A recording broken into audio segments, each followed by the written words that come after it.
famous country if you ain't figured it out.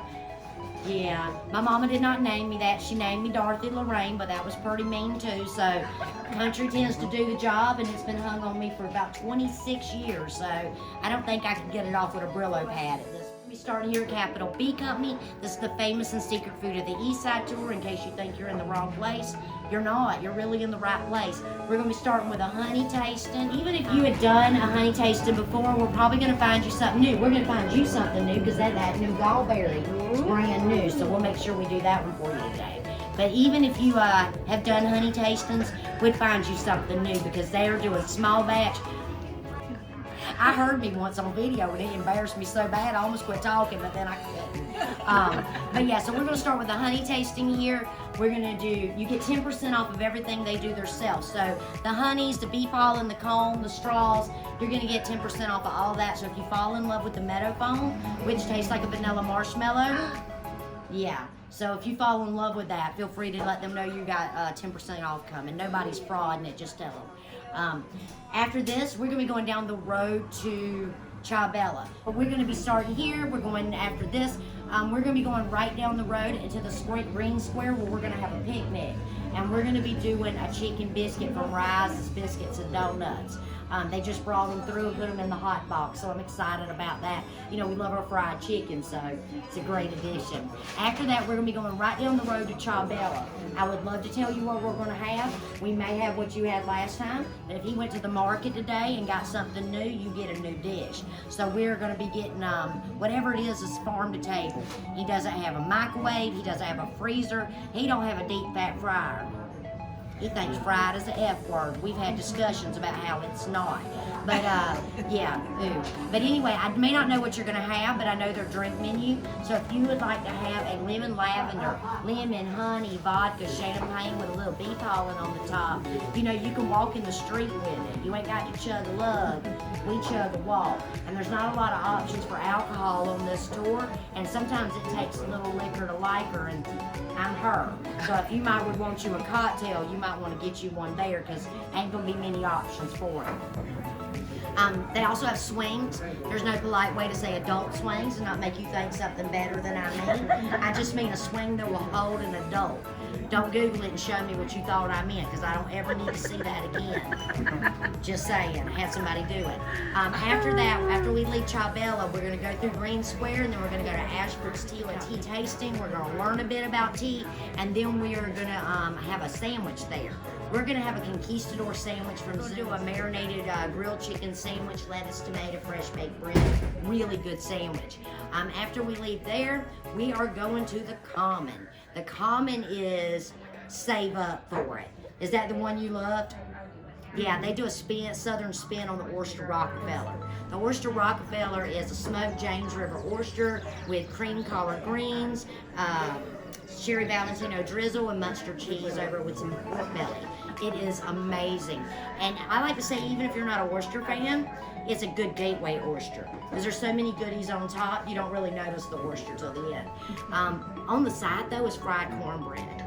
God bless America. This is not your grandma's fried cornbread. This is not a hush puppy or a fritter. This is like a slab of corn pudding, and that's what you came back for, wasn't it? Of course. Yeah. It's like a slab of corn pudding with ginger butter on the top. And with that, we're leading you into dessert, where we're gonna get Leopold's ice cream. Did any of y'all see the line at Leopold yesterday? Was it still long when you seen it? Yeah, it don't matter. I'm gonna cut them. I don't know why, but it tastes better after I cut them. It just does. But I'm gonna cut them. It don't matter if there's 3 people or 175. I'm cutting them, and I'm gonna get y'all some butter pecan ice cream. From there, I release you back into the wild. We're gonna be a block and a half down from here when we get going from there. So I'll get you back if you need directions and all that good stuff. And with that, it's Thomas's turn. This is a microcrystallized white clover honey that's whipped with cinnamon. Sounds like a mouthful. So I made it up and I called it frosted. And so I was really young. Fried chicken biscuit. The biscuit's really good. I mean, it's all good, but the biscuit's really tasty too. Isn't it? It's a really tender biscuit, and that's Rise's Biscuits and Donuts, and their donuts are wicked good too. They have a maple bacon one that's really great. Oh my God, that's their best. Isn't that good? But I love their plain old chocolate glazed one's really good.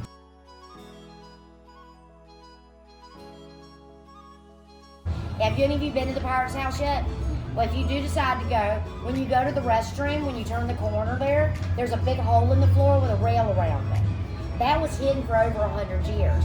They're putting the bathrooms in the 1960s. Everything collapsed, toilet fell through to the basement. They found all evidence of a dungeon, a holding area, whatever creepy old thing you want to call it.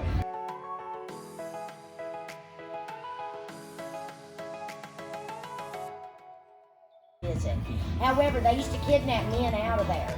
Men are hard to catch. And once you catch them, they're even harder to keep, ain't they? You gotta buckle them down, ain't it? But they're hard to keep.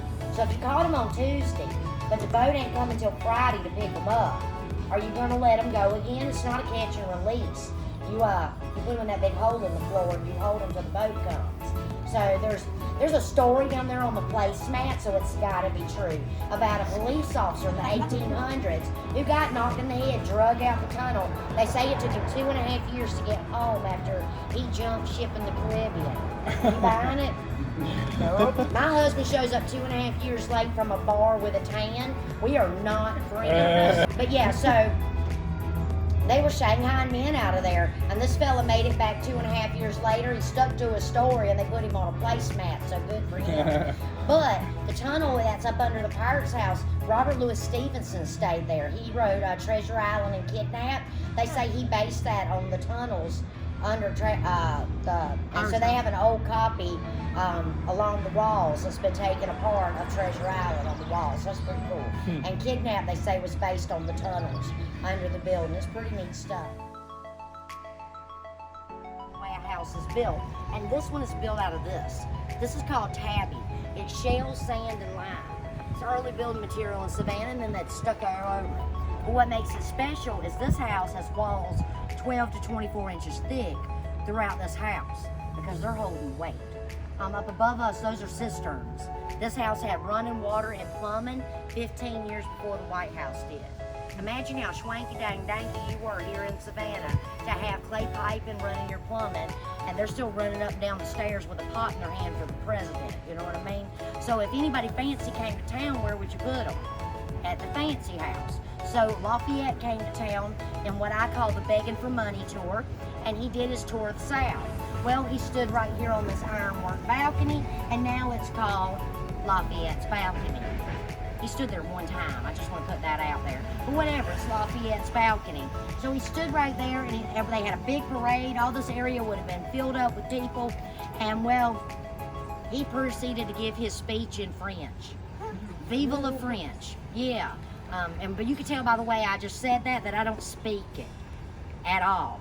So imagine a bunch of me out here and you just gave a speech in French. Exactly. Well, turns out he didn't raise near the amount of money he was trying to, because when he came back out and did the speech again in English, we had went home. We were wearing corsets and it was hot as blue fire out here, so it was time to get home and get comfortable, you know what I mean? I'm assuming they did that. That's what I would have done. But yeah, turns out he didn't raise the amount of money he was after because of that. Another reason I stopped here is if you can look through the trees and bushes, you see an umbrella back there? That is Zoom's. That is where I went to go get y'all a sandwich earlier. So you see why I was huffing and puffing when I got back. That's where you can get that shit yeah sauce if you want to go buy a bottle of it. Next to it is a psychic. If you plan on seeing her, she probably knows you're coming. Also, they have a tattoo parlor over there.